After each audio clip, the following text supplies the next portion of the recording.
Christmas is just around the corner, and it's basically my favorite time of year. I've made a Christmas EP, which I think you'll love. Link is in the show notes. Should old acquaintance be forgot and never brought to mind? Should old acquaintance be forgot and old lang syne? Welcome to Shotgun Story, the podcast that has conversations with indie creators about music, meaning, and the point of it all, so that you may be inspired by the journeys of other artists who are doing it for themselves, and maybe gain a little more understanding as to why it matters quite so much that you keep creating. Hi and welcome to Shotgun Story. We're talking to Rambling Bones today. Welcome, Jay. Hey, thank you. Nice to be here. First time out in the evening for a while, actually, since this pandemic. So it was a big moment. It came out. Oh, I'm glad you came out for us. Sounds good. Okay, I want to kick off with, I read your biographies. Thank you for sending them. You were born in Benoni. Yeah. And it was a great story that you told after that in the email. And I would love you to tell that story. And it leads in from my first question, which is why music? What sparked your love of music? What drew you here? I remember kind of growing up and listening to Sparky and the Magic Train. It was like a vinyl that we had.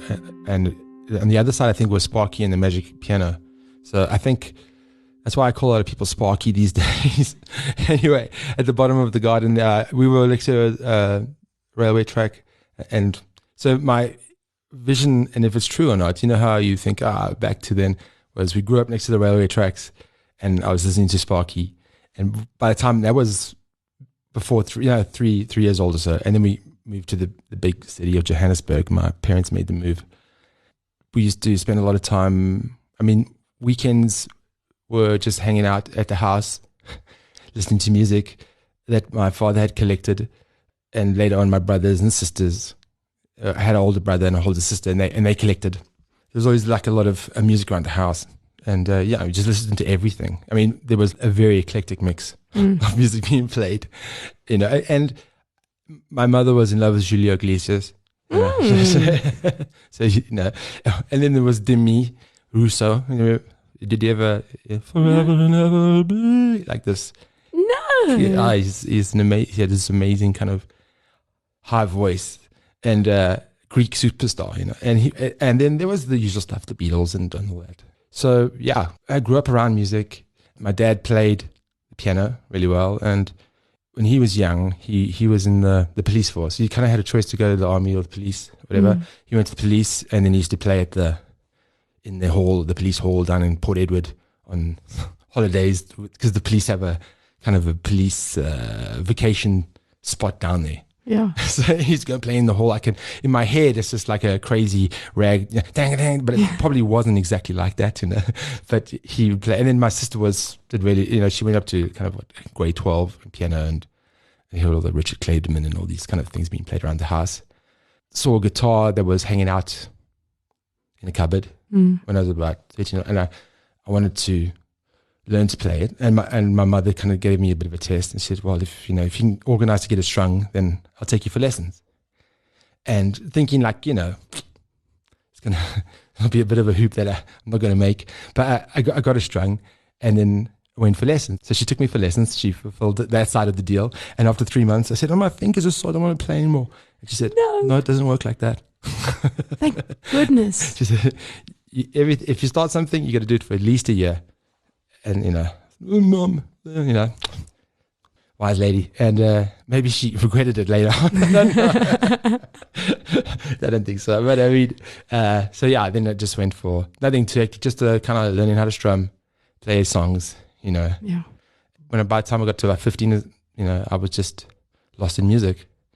I used to be, a sporty guy, like running around, like very competitive. And then I found another world that didn't seem so competitive.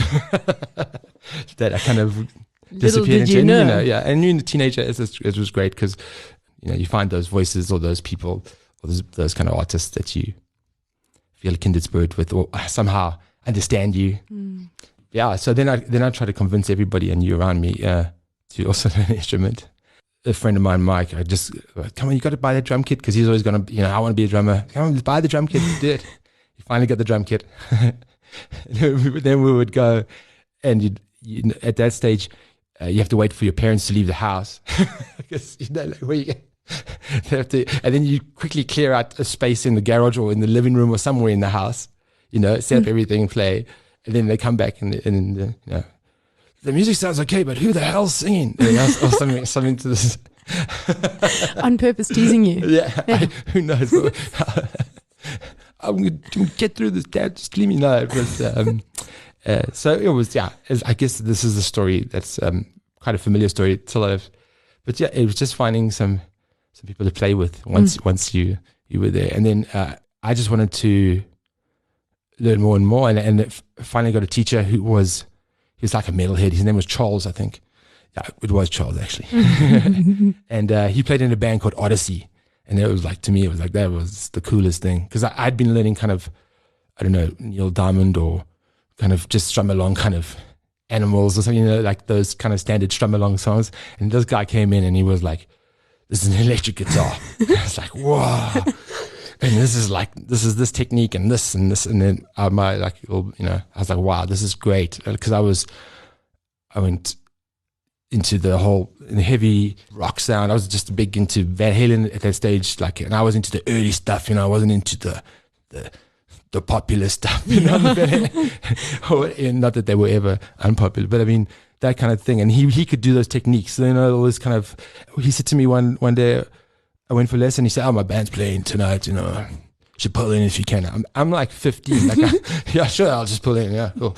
So where are you playing? There's playing this club called what is it called again? It later became the Glass Onion. It was that in town, like near the doors, and it was like that kind of back then. I can't even remember the name, but he said it's playing, and I had to convince my mother to let my brother take me there. And we went into this club, and I was like, wow. And you go down these stairs, and at the bottom is this picture of this demon. We were both like, whoa, this is great. And we went in, and they were playing, and people were diving everywhere. It was like full on, it feels like a movie in my head, like one of those movie experiences, but it was like that. Alcatraz, that was the club. Yes. So this first club I went to, and it was later on, Alcatraz is this it's quite a infamous place. But I got to watch Charles playing, and he was shredding, and the guitar was amazing. And I was like, I don't know, bands. I want to be in a band. This is cool. And so after that, it's just to carrying on, trying to find people to play. Wow, dang.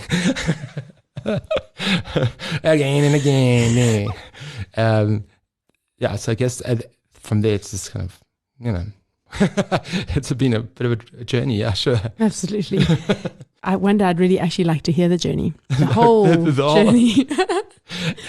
There was a place that was actually we used to go to called Tattoos. It was in Randburg, and it also had like all these kind of, at the time it felt like every band was like a metal band.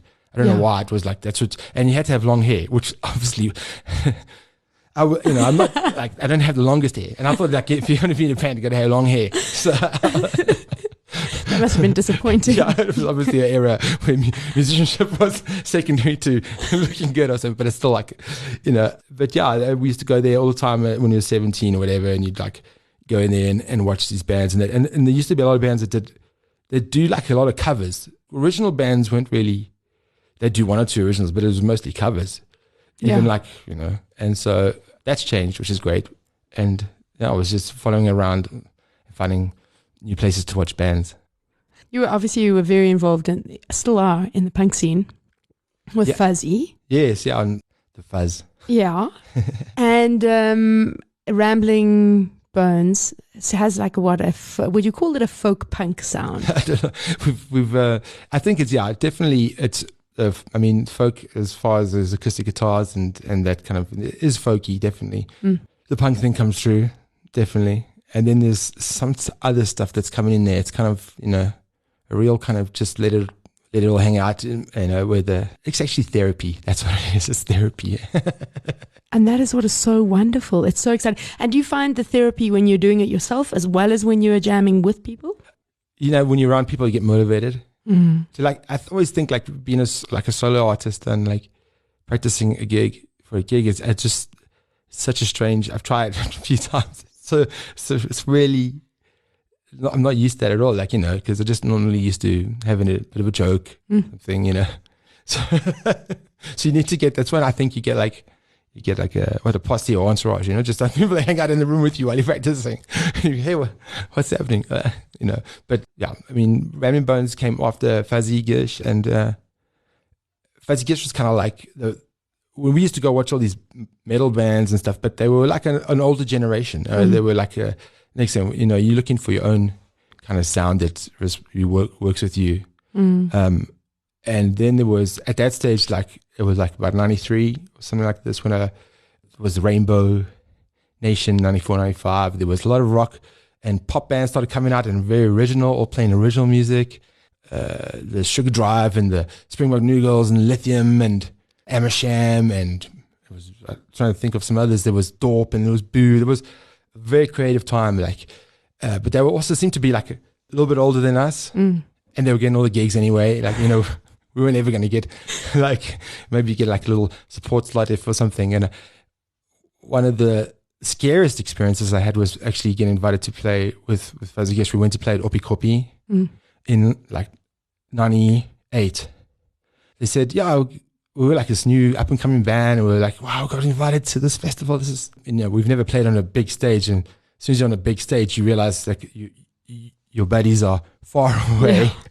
And you got to work with monitors and you're not going to, it was, so that was okay. And then we found out where we were playing. We were playing after Wonderboom, who at that stage were this big kind of thing on that circuit. And Danny, the drummer, he lit his kit after the gig, and the whole stage was on fire, and it was the crowd was going nuts. And I was and now we're going to play. It's unknown. It was okay, let's get through this. You have to do it. We did it. We managed to get through. I don't know what it sounded like, but it was such a trial by fire. It was literally. It was definitely. And yeah, we still used to go so that was a different kind of lineup, and then some people left and stuff, and then we've been watching bands with a trumpet or saxophone, and we're that is a party sound. We want that. It. We found a guy who could play Hawaii 5-0 on the trumpet, and we were made. So that's cool. I started practicing at Mega Music Warehouse there, and then Fuzzy came around, and then getting introduced to punk.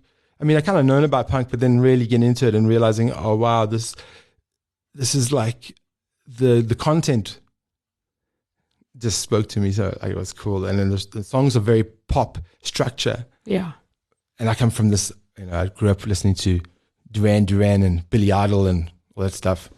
So pop made sense to me, the structure of it. But then they had the guitars. I was cool, this is, and then we threw in the trumpet. I was the win-win. So yeah, it was a cool, it just made sense. So now, for someone who's not familiar with your music or your career, top 5 highlights. And it doesn't have to be specifically 5, but highlights of your career. And it can be across the board, J-Bones, Rambling Bones, Fuzigish. If you want to know a bit about Fuzigish, I guess, well, on a personal level, I guess recording a first album and going down to Durban and playing and realizing there's a scene there's people not only in your town and there's another city, and there's and then connecting with that was great, just to be able to have something that you've recorded and done properly and put out, and this is there. Yeah. Hey son, come over here, let me show you what your pops did, kind of thing, once, and luckily there were more albums after that, and it grew. There's quite a few, but I remember opening for the Violent Femmes at the Dome, and that was wow. My guitar cable wasn't long enough for the stage. It was totally taut.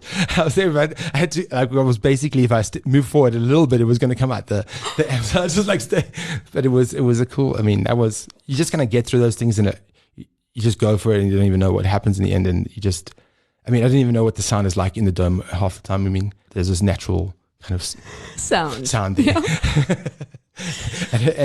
But that was going to Europe with the band was, yeah, we went to Europe twice, went to Australia once and did tours. That's books right there, books. Because you know what we did is this agent found us and got hold of us, and then he booked a 7-week tour. Now, if you've never been touring with a band, like 7 weeks is actually a hell of a long time to hang out with people that you normally hang out with maybe twice a week for an hour or two.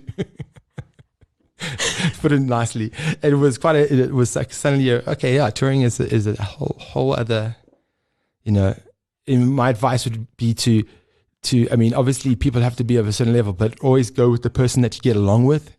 Like, you know, this should rather, in the long run, you have to deal with each other, and, you know, there could be all kinds of stuff down the road. Like the playing becomes like, yeah, we can play, but that guy is, I can't deal with this person. So yeah, that's a little bit of advice there. But from that's purely because we bit off more than we could chew on that one. It was a crazy tour and it was fun and we learned a lot, but we went back again, so it was better the second time. Yeah.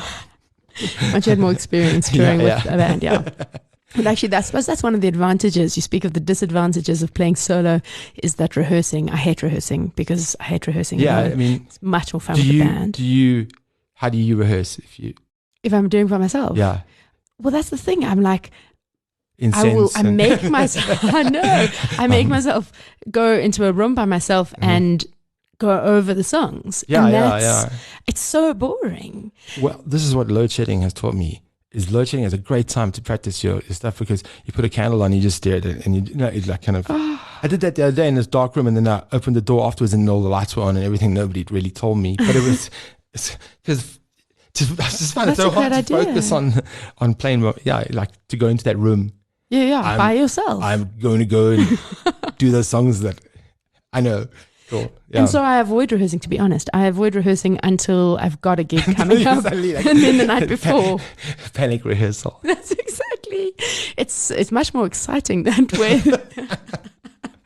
And I feel like it's kind of like watching those bands where you think like something's going to just like happen at any moment, like something's just going to go wrong, but they manage to just keep it going and going, and you're like, this is just adds to the excitement of this. It's kind of like, how's this band doing this? You know, like it doesn't look like this should be happening. Like this dude like this, but they keep on just going forward. You know, so you get to the end of the show, White even knuckle. the bad shows, it ends at some point. Even if your guitar cable is too short. I'm going to come back to that in a moment. But I just wanted to finish that other point about the touring, is that's one of the nice things about touring alone. There's no band politics on the road. But let me talk about that for a second. Your cable at the Violent Pen show, was it actually your cable or was it their cable that they supplied? Well, I'd like to think that, you know, that the sound, I mean, there must have been multiple sound guys there. And one of them could have at least come up and said, hey, dude, you need a longer cable. Yes. You could have seen this like newbie band kind of like just like stressing about, you know, just trying to like, oh my God, this is a lot of people here, you know. But that didn't happen. That didn't happen. I'd like to know who that sound guy was and find out if they did it on purpose. Or, you know, they who knows? Sure, they didn't. No. I think maybe they had other things on their mind, and I'm going to go with that. You know, they were like, or they were, you know, they were. To be honest, it was quite a long time ago. I remember I don't actually know the year, but it was BC. Okay, that's what I'm saying. Eh? Not before cell phone, but before Corona. Okay. Oh, that's nice, actually. That's what I'm moving it on, eh? Oh. I used to have that standing joke, and hey, man, we've been around since before BC, you know, and before cell phone. It'd be like, okay, sorry, but that'd be labeled as some kind of dad joke now. Like, oh God, Yes, but it would. yeah, exactly. It's still a good joke, though. Thank you very much. And moving on from there. Yeah, moving on from there. Okay, Then we dabbled with promoting bands, like bringing bands over from overseas, which was something that was so like the bands that we wanted to play with weren't really coming specifically in the punk kind of world. Managed to start a punk safari and brought over a bunch of Lagwagon, Mad Caddies, NoFX, Exploited, and then it was like, okay, that's enough of that. Cool. Because that's a stress game. No. I can just imagine. And then trying to get people, I mean, we battled to get people to our own shows. Imagine. No, it's amazing. It was amazing and met amazing people. And it was, but whoa, you're just on the other edge, like running around looking after bands. I'm in the band, man. Like, but it's in terms of like just uplifting your game, seeing how they run things, because there's so many different aspects to it, like the way your guitar cable runs to the amp, like having a strap put down, having a longer cable, asking for a longer cable, just like all these like little things that add up over time, and a million little things. But when you're doing a show and it's high speed, you don't have time to tune your guitar for hours. You don't have time to find a set list. So we just like put the set list down with tape, put like multiple ones on the roof, like, just like we could look anywhere and it'd be a set, like, okay, we know what song's coming next. It was cool because we used to go into the next song straight away, because I always find like talking between songs, either don't say anything, because most of the time when we talked, it was just like, I don't know, it just felt awkward. Like people actually aren't there to listen to you speak. Yeah, exactly. I appreciate that when I went to watch Pixies, a lot of people didn't say hi or didn't say anything. I was like, finally, a band that knows their place. I mean, I have been told that before when I've been speaking and somebody shouted from the audience saying, we didn't come to hear you speak. No. That's rough. Yeah. Yes. Normally that's what I shout at Malcolm. That's what's cool about being a band. You can insult the other guys in the band. He'll be talking and then I could say something. We'd have this thing, like he'd go like, Malcolm is a bass player for Fuzigish, okay, Rockwell. And he'd always like, some of the stories he starts telling, and I'd be like, dude, nobody wants to hear that. And then we just like bang into the song. So we kind of like have this understanding.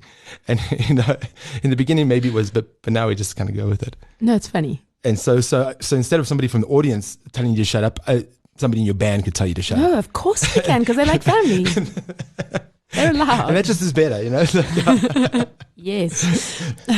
Yeah, what you were saying about telling the sound guy that your cable is too... Yeah, that was bringing over these bands and like, hanging out with some bands that do a lot of touring, and there would always be that question of how many people are in the band for, and then how big is the crew? Well, we can bring one or two. We want to bring two. And you say like, so who's the crew? Well, the merch guy, definitely. Yes.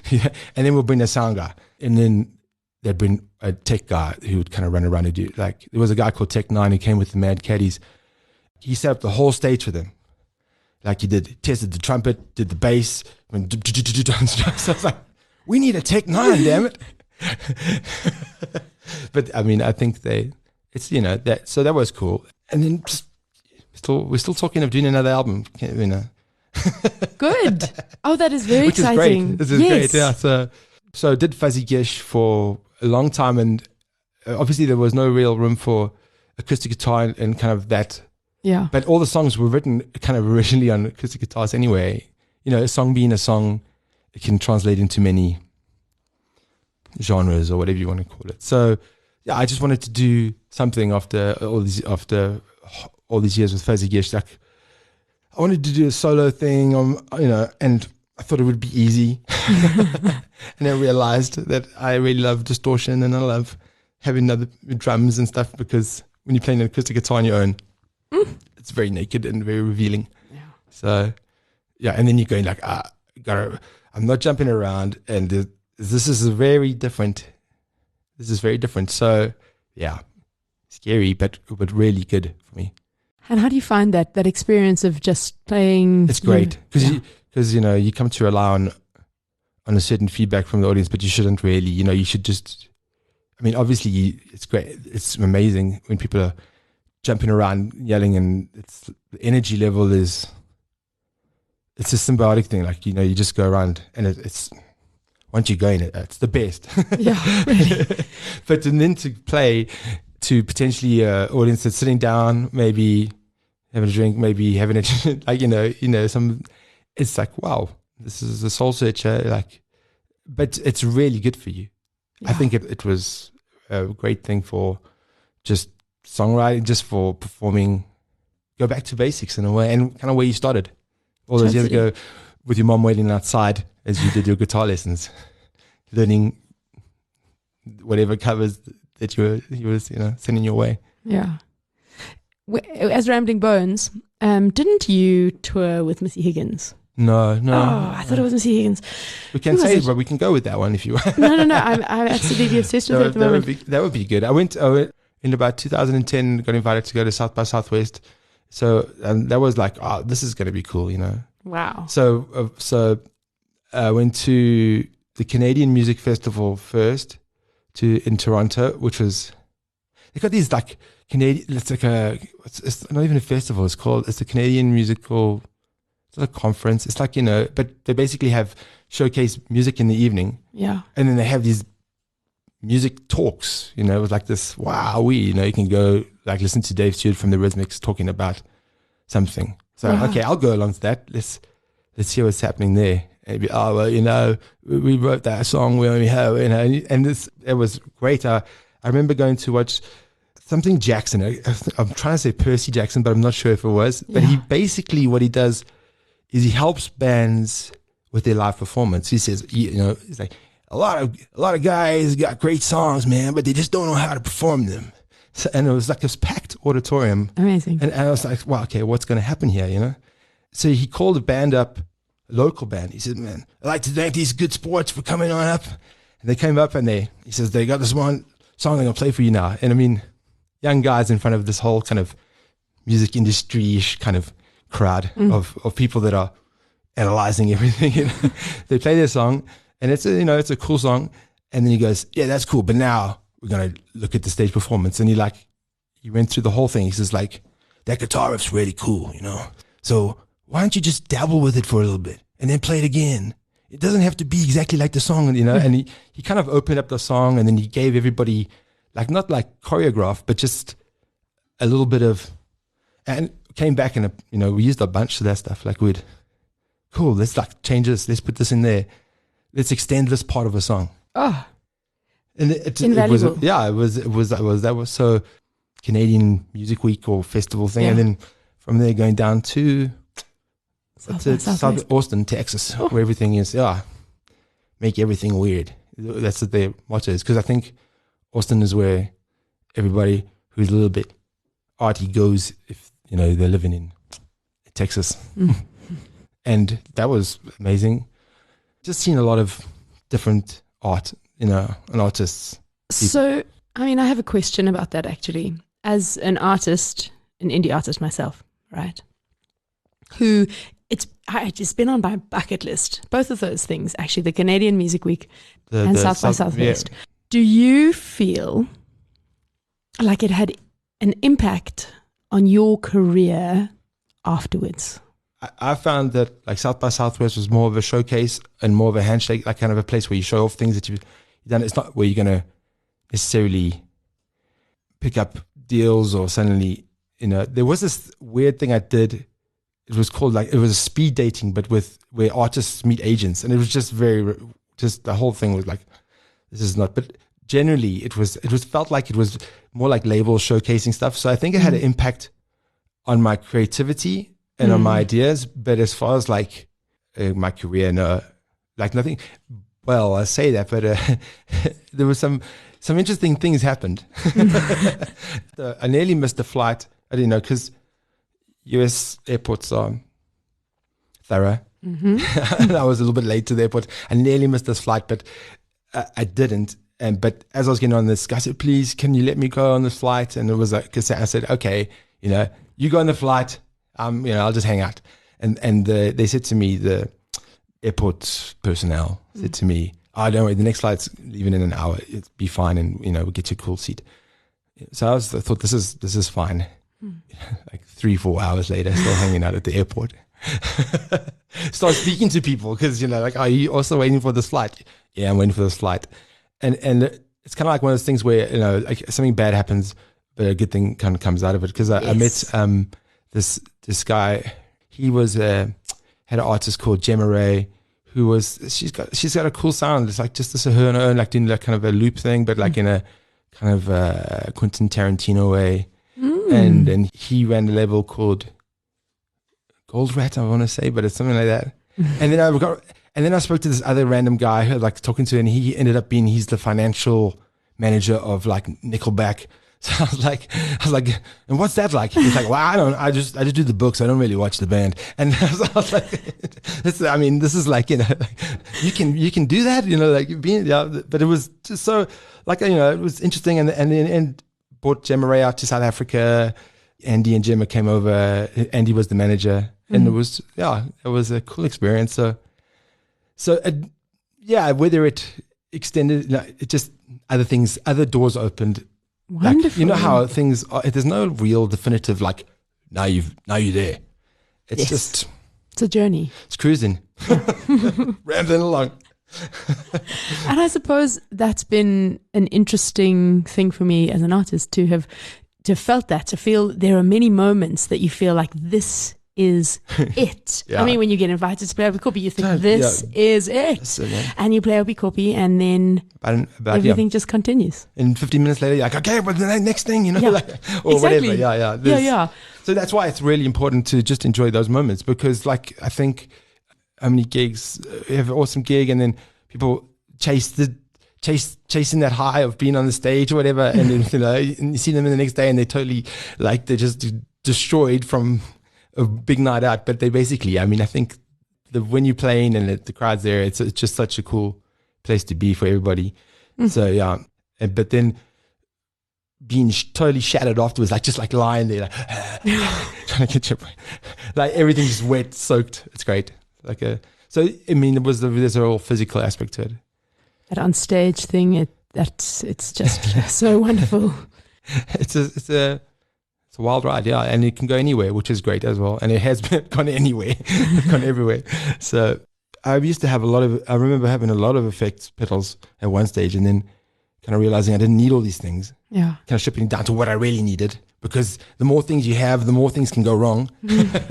Oh, I wanted to say that actually. There's a great book called The Inner Game of Music, and they've got a formula that they use, and they say your performance is equal to your potential minus any interference. And that interference could be coming from you or from outside. Exactly. It can be how rehearsed you are or unrehearsed, as the case may be. It can be any self-doubt, a new song. I think in order to be creative and stuff, you mustn't be too self-aware, and you mustn't have self-doubt. So it's like a lot of like... It's very stressful. It's you know, you mustn't overanalyze things, but you mustn't just charge in. It's like, what the hell? And you got to be careful with what you say, you know, just very sensitive out there. That's why I'm doing a lot of instrumental stuff at the moment. In the age of cancel culture, yes. Exactly. Yeah. And you may understand it and you may not intend to say anything, but you might just say something. You just got to, it's, I think that's just like overthinking things. I think that can be like a real... The death of an artist. It's going to be bad. Hey, exactly.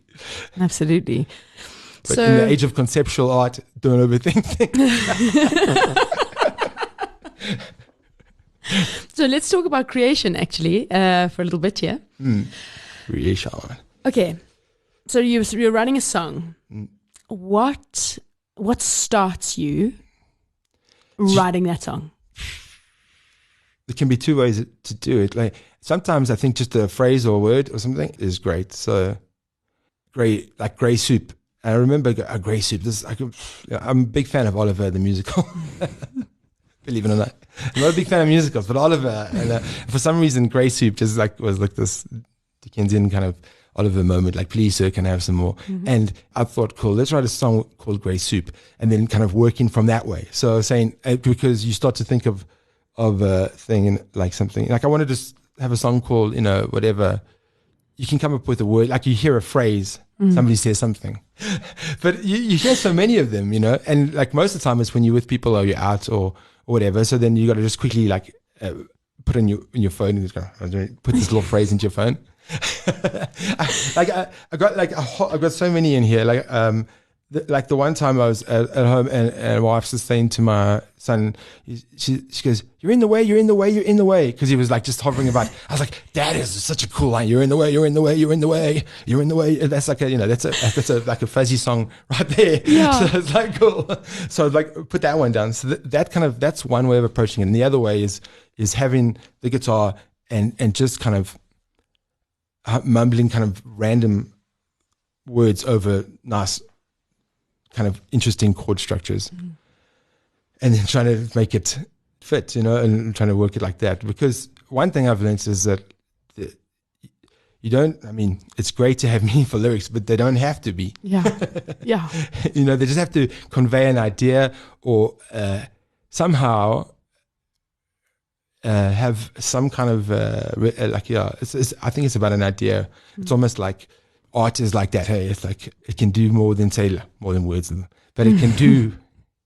Yeah, there's something else that comes with it. So that's why, like, certain chords can have a certain, minor chords can have a certain feeling about them. Yeah, absolutely. So, and then listening to a lot of stuff. So yeah, that's basically my two approaches. And then I got into, got the Logic on the MacBook, and then that's a scary. You think it's a good thing, but all you end up doing is trying out every different conceivable sound, playing synthesizers, running drum loops, and not doing any of the stuff that you were going to record, because there's just so much cool creativity and space to go there. So then I was like, now I can do that song that, like, pop song from the 80s. Let me try and write one, So that's where I'm at the moment, just trying to do some really random stuff and realizing that I need to kind of write the song before I go to record it. Absolutely. And any producer or engineer in any sound thing will say, that's the way to do it, write the song and then record it. And that's basically with an acoustic guitar. That's the way. Get away with acoustic guitar, away from distractions. Yeah. And just have a pen and paper and acoustic guitar. And it's such a simple thing, and it's just basically how it begins. And everybody's different here. And I know that I'm a particularly emotional songwriter. I often write when I feel emotional. Yeah. Do you ever write from that place? You don't want to be in a happy place. It's true. No, even emotionally happy. Cool. Yeah, that's cool. No, it's true. It's a good point. It's like, it's a great way to release demons or something. Hey, like, instead of you've got something, you just go and write about it. It's definitely a place. The only problem is if I didn't want every song to start sounding like my sad, whiny life. Yes. When it's not so sad and whiny. Yeah. Because there's a kind of a problem that can happen there, and it's like, come on, like, really, dude. Yeah. And we also, like, say with Limp Bizkit, they had this joke like this, me, it's about me. Yeah, I don't want to do that. I want to try, avoid, like, so, it creeps in, but it's, yeah. But most of you, none I have of a your lot of stuff's stuff like that I don't put out, to put it that way. I've got a whole bunch of stuff that we should go through sometime together. I would like that, actually. Yeah, it'd be cool. We can compare our songs that we'll never release. Gosh, I've started to have to temper that sort of stuff to save relationships. Exactly. So, okay, Little Bird. Little Bird, yes. Is Bill's favorite song. Bill's a mutual friend of ours, and he speaks about the song. I had some coffee with him this morning. Oh, did you? Yeah. Oh, he's looking good. He is looking so good. So, Little Bird is his favorite song. Can you talk about the song for a minute? Yeah, I remember. It's one of those things, like your memories. You go, okay, this is how it happened, and you're wondering but this is how it happened. Okay, I was at this. I think I met a girl, and within an hour, I was in love, and this is the one. And then she said, okay, well, I've got to go. I'm flying tomorrow to the UK or something like this. And, I was just like, this is heartbroken, and I went home and wrote the song, like, a little bit. And I don't even know. It was some kind of like fleeting moment, but I wrote the song and I had this friend called Brian Little, he was like one of these guys that was an acid head, and like he was a Grateful Dead kind of, like, just this real hippie guy from another era. And he had a little unit, like a Tascam or something like this, that you could record onto, like a Dad, when I found out this, I used to work with him basically, and I said, I'm coming to your house. He was like, okay, Jay, he's kind of like, I went around to his house. He introduced me to two things really. Well, one was recording on these little units, and the other one was Ren and Stimpy, which is like still one of my favorites. So, and he used to have this other saying, which I still think is, sport is for people that don't understand music. And I thought that was really funny. And I mean, I love sports, but I just thought it was the funniest thing to say. Because I was like, cool. So those are the things I remember him, and recorded Little Bird there. And I gave it on to Malcolm Rockwell, and he said, this is a great song. And I couldn't really hear if it was a good song or not. Yeah. I just thought, this is a song I recorded with my friend. What do you think? And he's like, this is a good song. Okay, if you think it's cool. So that's like basically how it came around. Yeah. And it was a very like effortless, natural, just kind of thing of a heartbroken 19-year-old after meeting somebody for, an hour. Oh my God, you're leaving me already. What's your name again? At least you got the song out of it. Exactly, yeah. And we used to do this thing where we thought we were tough, and we go, this song's about heroin. And then we realized that's not really that wasn't so cool. We did like 1 or 2 gigs, and it's actually about a girl that I met in a pub. I mean, Watching and Waiting, I think, is top 10 albums out of this country. Thanks. Yeah, no, I absolutely adore that album. And you have I feel the need to maybe do another one with just like a guitar and a vocal again, like it was deliberately like the opposite of Fuzzy in the sense that it's just a guitar and a vocal, and 1 or 2 little things crept in on 1 or 2 songs, but it was like try to just keep it away. It's very hard to do that because you naturally want to just add. Absolutely, it's like the way of the. I mean, you produced my Be Brave album. And I was listening to it the other day, and it is magnificent. That was a great album, Tori. You did. No, I was surprised. I was like, this is Jay. I mean, I loved doing that. It was so cool to be invited and to be in that space on that side of it. It was, yeah. I was listening particularly to that Dear John when you're talking about adding things into a song. Yes. And we have the trumpet in there. Yeah. That one. It's got a lot of stuff in it. As if there's anything, it's like it works, but you can also take it away. Yeah, the song is good. The song is there. The structures are good. And that's what's you want to try and see. There's trump and there's ding ding ding ding ding ding ding and all this stuff. Right? So that's we wanted something to pop off the top. Absolutely. That's a great album, man. I think so. It's an emotional album, man. It still is an emotion, exactly, but it still has the pop sensibility which you brought to that. So kind of making those accessible. I like the idea of like say Madness, where they would like sing about like real issues, but in a very accessible, easy way to get into. You could sing about my house in the middle of the streets and whatever, and it's kind of very like. So to try and do that, it's quite cool. And so another good saying was. Ryan Skanking Daddy, he played the trumpet with Fuzigish for quite a while, and he had this saying was, "What good's anarchy if you can't dance to it?" I was like, cool. So there's definitely the pop is there. Hey, that comes from all that early pop stuff. Absolutely. And so that was kind of, I think Be Brave was really a collaboration.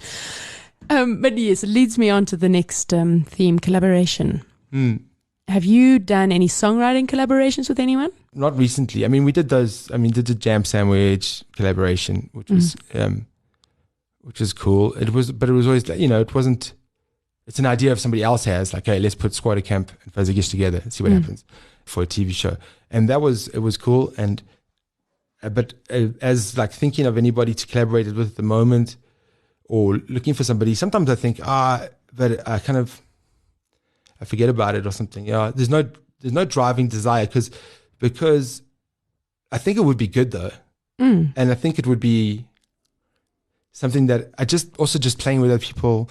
There's always something to learn from somebody else. Yeah, because you get in these little kind of your band or your little situation and you don't get out of it. Yeah, and I mean collaboration is where it's at. I mean, I think so. It's like, because everybody's a solo artist, they collaborate because they need some bandmates. Yes, that's the truth. So they don't have to practice alone. Yeah, I mean, didn't you collaborate a little bit with Naming James and John Shaban? Haven't you done both of them? I've been. Actually, I did. Now that you mention it,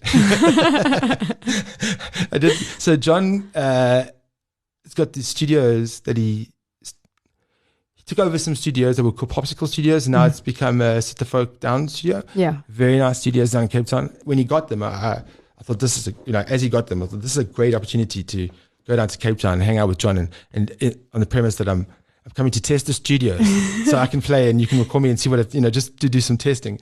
And he was like, yeah, cool, Dave, come down. So, and it was cool because to get let loose in a nice, really cool studio like that with your buddy and just record it's like, wow, this is cool. Yeah.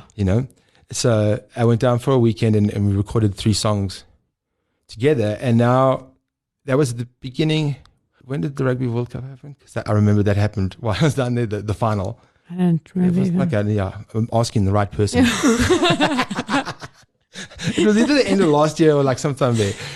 Anyway, because I remember that happened on the Saturday I was down there. So I went down, played a gig, but most importantly, we hung down in the studio, did 3 songs, and now we got these songs that are sitting there, and they need to be finished or mixed or something, and we have to do something with them. They're kind of sitting there. So yeah, John would be. I mean, I think this is a good question because I need to get out of this, and start. Now that we can collaborate in person with 1.5 meters between us. I guess it's also collaboration. It still involves listening. Yeah, involves negotiation, but it's speaking. But the benefits could be huge. I think. I don't know. It's you only have so much time. This is true. I mean, are we going to do something sometime? Huh? Yeah, we should do something. We're definitely going to. Definitely should, because we never have. Yes, we're definitely going to. And now you've brought it up. You have to. Now we have to. They have to, definitely. Yeah. And then we can collaborate on songs that nobody can ever hear. This is my. Yes. This is what I really feel about that. I have this one song that I play with like Psycho Killer, Death Monkey. I don't know what the song's called, okay? But it's basically. It's a song I always introduce it as, this is a song we'll never record, but we're going to play it now. And it's like this jazz fusion song. And it's like, have you ever thought about killing other people? Have you? And then it's like, and it goes on from there into like really, and everybody's going like, this is a really like a funky little thing, but with really dark lyrics. And that's a song that could be on this never released album of never recorded songs to never toured places. That's another thing to do. Have a tour T-shirt with lists of cities in the back that nobody's really like has been to or knows really. Like, really, where's that? I thought that's cool. Instead of like Paris, Tokyo, whatever, just have like some really random. This reminds me now that you've taken me down this is when I was watching and waiting. Like we had some friends that came over from Belgium, Theo and Steve, and then so me and Lucy and Theo and Steve went on a trip around South Africa, as you do with folk, like, come over December and we'll take you around. And we went like a nice like road tripping. And I thought, cool, let me just throw the guitar and I'm going to just be writing, songs. This is cool. I want to do this man on his own acoustic thing. And we went through New Bethesda and and that's a great place. I mean, that's great to write there. Yeah. It's just so. It's creepy. It is what it is. Yeah. It's amazing. It's this little town was that the Karoo or the Greater Karoo or it's dry. Yeah. Is the Eastern Cape? Yep. I think so. Yeah. I mean, I've never slept over in New Bethesda. Owl House and all that.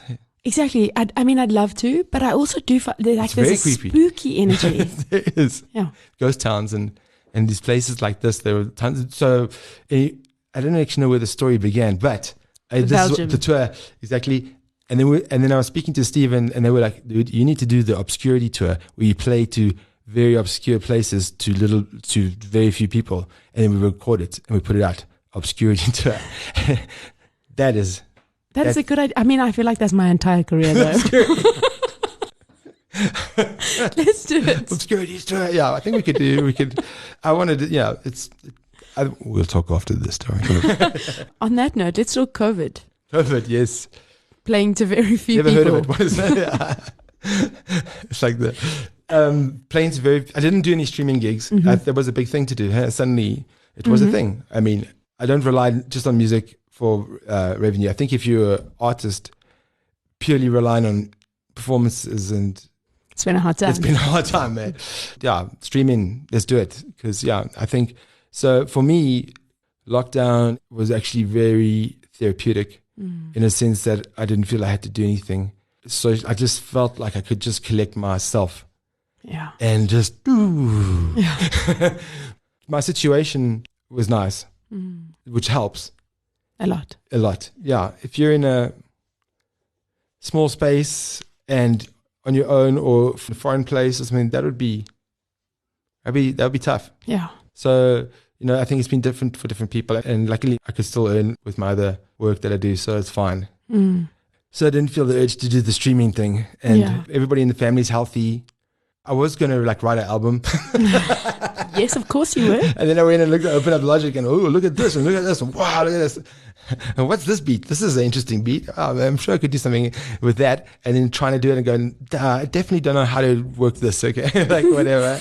And then a lot of DIY, Yeah. It was weird. You're kind of watching something happening out there through a TV or you're listening to it or something. So band rehearsals? Yeah. We had so Rambling Bones, we had some kind of Zoom chats. First, so you know how it starts there. So the first Wednesday, because we get together on Wednesday, and it was, as to say, it's therapy. And then we're like, okay, let's do a Zoom chat. But you talk for an hour, and then it's okay, cool. And then the next Wednesday we did one, and then the following one we're like, I can't make this one. Can we do the following one? Eric was trying to do something where we all perform, but not together, and then we roll it over, and then you put them, and it was just he was really motivated, and the rest of the band was kind of going, yeah. And then in the end, I think he just said, well, I can give up on you guys. I'm not going to kill myself trying to get you guys to. The way he was explaining it, I was like, so what you want to do is I would record, and then I'd send it on to Eric, and then he'd put the bass on and then put it all together then, but you're not allowed to kind of redo it, It's kind of it's got to have a bit of a live feeling. So there was intention. Then we have had a band hang out since then. We got together and we didn't jam, we just hanged out. We're like, yeah, cool. And I think also sometimes it's good to just take a break from this stuff, man. You don't realize it. Yeah. And now I'm actually starting to get really into writing songs again. I'm like, this is cool. Yeah, wow. Songs are cool. That's so exciting. I can't wait to hear. It is nice. Yeah. It's nice. It's just if you can complete them, There's a lot of half-baked songs, and that's the trickiest part. Because for a lot of the time, the music, I can hear the music good, but the lyric, it has to be relevant or be, that's a cool song. I say, but they don't have lyrics for it. It doesn't matter. Okay, it's instrumental. Yeah. That is really what it's about. It's the narrative of the song. It's like everything, the idea of it. What's the idea? And the context, then it makes sense. And then it could be relevant to the relevancy.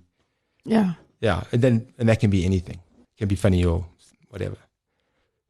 Started writing a bunch of songs. Got a little bit psychedelic along the way. So realizing that I might be watching too many bands of a certain genre. So at the moment there's a bunch of songs with Rambling Bones, but they're all over. So it's kind of is that a good thing? I don't know.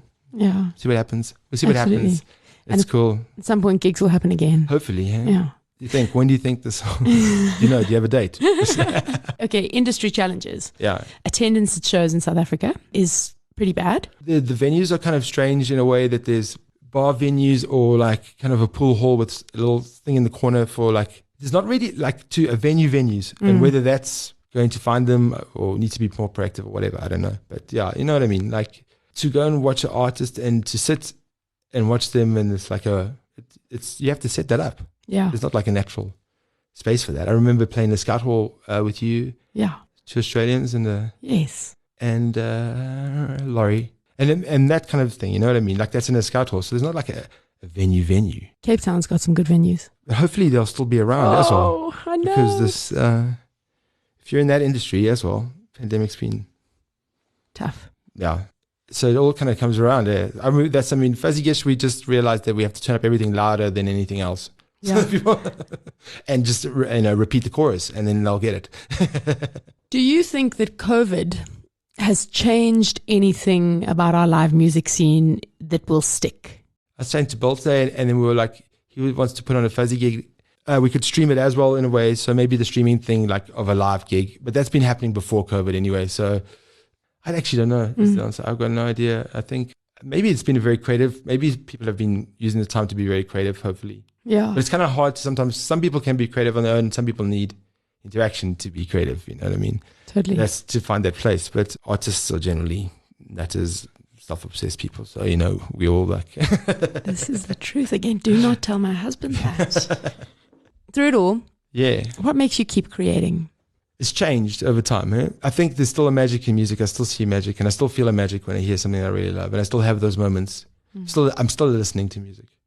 I've been listening to a lot more music now, actually, and that's one thing that was also good is I've got headphones and basically Bluetooth headphones, and you can just do some kind of physical thing outside, but still listening to music, and I love that because you know you used to listen to it in your car or commuting or something. You need that time where you can listen to music. If you're not listening to music anymore or seeing what music, because you have to be kind of still in love with music because it's not an easy thing, you know, easy. Like it can be really hard, it can be gutting, but I think not necessarily chasing success, which is a whole different ball game, which keep you on your toes and drive you crazy, but in a different way. Yeah. So luckily with the bands I've had and done, you know, okay and fine and get people there and people like to watch it and buy stuff and it keeps on going and I enjoy it. It's therapy. Actually, I want to read something from your fuzzy bio because I want you to elaborate on something for me that I read it and I was like, this is the point. This was the whole point of everything. The commercial route is not necessary for the success of a band. In fact, the commercial route is usually the death of bands. In an age of mall culture, quick fixes and disposable playlisted pop music, Fuzigish are here to serve as a reminder that people in this world still seek and support good, honest rock and roll. I don't know who wrote that, but no, that's true. I think that's another reason why I like to play music is because it's easier to communicate that way. Yeah. It helps me communicate. Talking is not always the easiest. And so, yeah, I'd get those ideas out there. And, you know, it's like when you hear something that when you go beyond the chords and it's not really about what they're playing or what they're playing it with or whatever. It's just the place it takes you to. You know, that's a great thing. That's why I like music can come in so many different forms, from very complicated technical to really simplistic, and it all has a kind of same effect, which is quite amazing. Because I mean, as babies, we like the first thing we respond to is like coos, and it's like kind of musical, you know. It's really like rooted in us. It's a way that we can communicate and helps us communicate really complex emotions, I guess. And that's what I like in music. And I also love the marriage of art and a mathematical kind of science, because you've got this kind of very structured approach to it, and then there's a whole very emotional. So it's these two worlds colliding. So nice. It's so interesting. I never thought about it that way. It's so nice. Yeah, it's great. It's definitely, it's like your, you know, the left and the right just trying to work together. That's actually what's so exciting about talking to different artists on the show, is hearing the different ways that people see it and approach it. It makes everything feel perfect. Everyone's way is perfect. Yeah, we're also in a kind of a very like creative space. It's like, you know, from when I came from this place where everybody had long hair and was in a metal band to a place now where it's totally not like that at all. And it's great that you're in this place, because like that's, you know, music there shouldn't be genders and there shouldn't be genres, you know. It should be fluid music. Absolutely, fluid music. I'm in. I'm musically fluid. A song that you'd wish that you'd written? There's a lot of songs that I wish I'd written. Bob Marley, Kaya, I love that album. Like for me, it's like a perfect album. The whole album is really amazing. I love the way it's recorded, and I just love everything about the album. The Wailers, I love the bass, I love everything. And so I was listening to it today, and I can remember listening to it when I was in high school, doing my homework or something. It's a great album for me when feeling a little bit, and this music's that, like this is just, it's a great place to be. I'm going with the album, not a song, sorry. Wonderful. Do you have a wish list collaboration that you would like to? It doesn't have to be a songwriting collaboration, it can be just a performing one as well. I think I'm not in a collaborating frame of mind at the moment because I've been in an isolation cabin in the woods kind of guy. Mm-hmm. So now, in light of everything we've spoken about above, from the challenging stuff to the great stuff to the wonderful stuff to the business stuff to the hard stuff to all of that, what advice would you give young indie artists? When you go tour Europe, don't go for 7 weeks. Okay, just go for 3, make it 3, maybe 2. Just your first tour should be short. Make sure if you're going to be in a band or duo or whatever, like some kind of collection, make sure you get along with the people. If there's 2 people and the one is slightly better, but you don't know whether you get along with them, go with the other one. In the long run, I mean, because these things stick to your guts. I don't know. I used to always give advice to bands to go record something. Just record. When you got a few songs, record. Because otherwise, you don't know what's going to happen. Fuzigish could have carried on or could have not, but at least I would have said, hey, I recorded this thing. Yeah.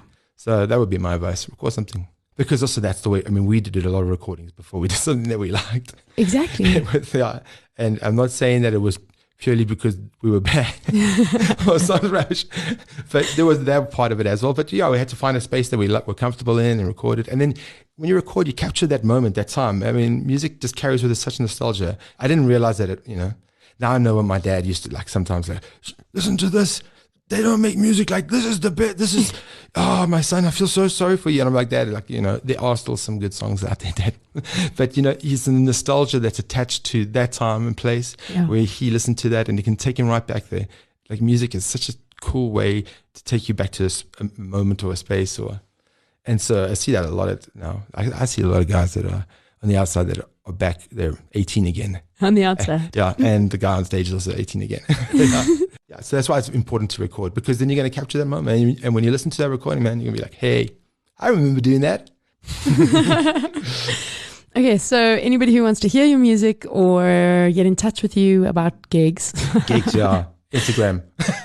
Yes, give us your social media. Not huge on the social, but I do go, Instagram is I am J Bones. And then there is a Facebook page, but I don't really look at it. Somebody else, maybe somebody else in the band. I don't know. I haven't been going to the FB lately, you know what I'm saying? Mm-hmm. Otherwise, just send me an email, jp@digitalbone.co.za. That would be cool. Wonderful. And the music's available on Deezer, Spotify, and all that stuff. Go check it out. Yay. Thank you so much for coming. So excited to be here, and thanks so much for inviting me. Oh, yay. If you are an indie artist whose passion for what you do can inspire or fuel others, get in touch. I'd love to chat. You can find me on Instagram @ShotgunTory. I've seen the world 1,000 times and lived 1,000 different lives. And still I get confused as to what I'm supposed to do. I feel I've walked this path before, and now I'm walking it once more. Maybe the trick is not to see. Close your eyes and make believe. And sometimes I wanna let you know that I love you, and I need you. But I feel I need to keep control of everything, and it wears me down inside. And if you want to grow it all, if you want to feel this world, if you want to know a way, all you gotta do is play. All you gotta do is play.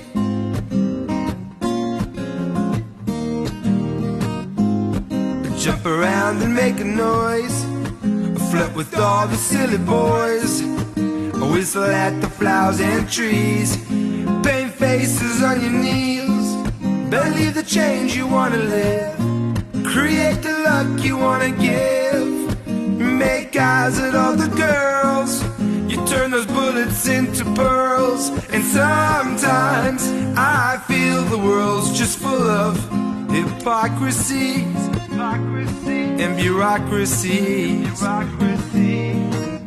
And I know it's fear that makes us lazy, and we hide away, afraid of everything.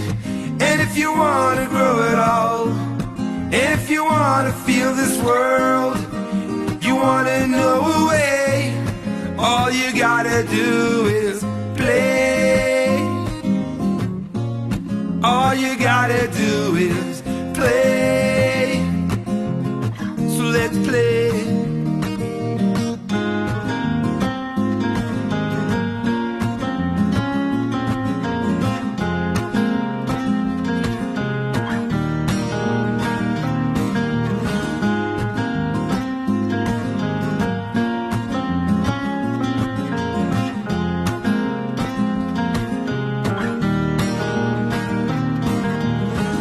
Let's play. And sometimes I wanna let you know that I love you, and I need you, But I feel I need to keep control of everything, and it wears me down inside. And if you wanna grow it all, if you want to feel this world, if you want to know a way, all you gotta do is play.